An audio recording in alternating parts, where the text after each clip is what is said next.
m'appelle Yohan et je suis avec Pacifique. Nous sommes deux étudiants de l'ESSIN à l'Université internationale de Rabat.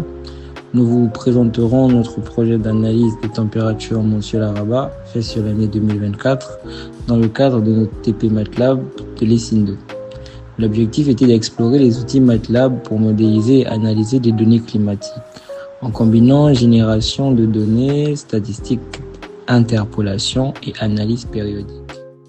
Tout d'abord, nous avons commencé à générer des données réalistes dans un fichier Excel en utilisant une saisonnalité cosinus avec une amplitude de 5,5 degrés Celsius et pour un décalage pour le pic en juillet, plus une tendance linéaire pour le réchauffement.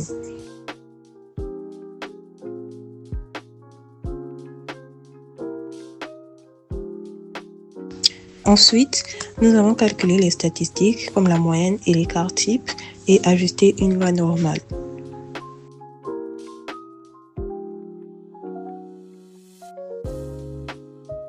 Pour l'interpolation, nous avons utilisé un polynôme de degré 3.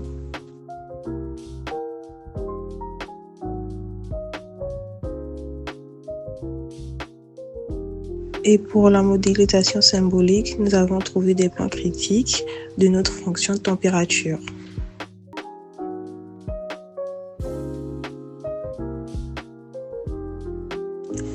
Nous avons également utilisé l'intégration numérique pour calculer l'air avec intégrale avec une tolérance de 10 exposant -8 et trapèze, puis comparer la différence.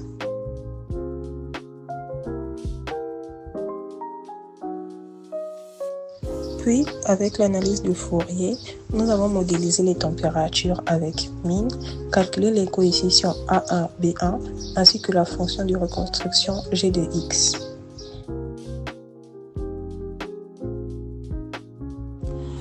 Afin d'optimiser nos résultats, nous avons ajusté l'amplitude de la phase en utilisant fmin search.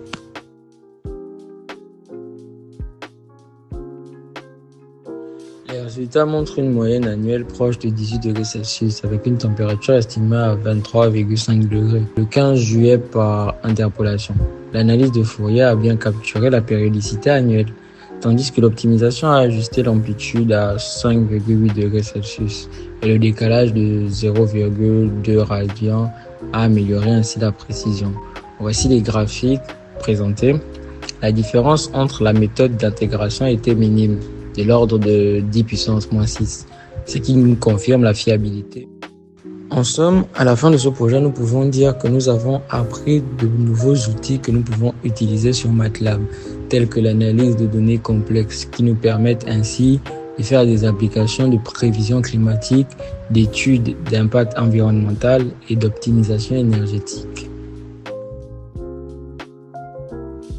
Ainsi, nous arrivons au terme de cette vidéo et nous voudrons remercier les personnes qui nous ont suivis ainsi que nos professeurs. Le lien qui accompagne ce projet et qui détaille un peu plus les éléments utilisés est fourni dans la description. Merci beaucoup et à bientôt.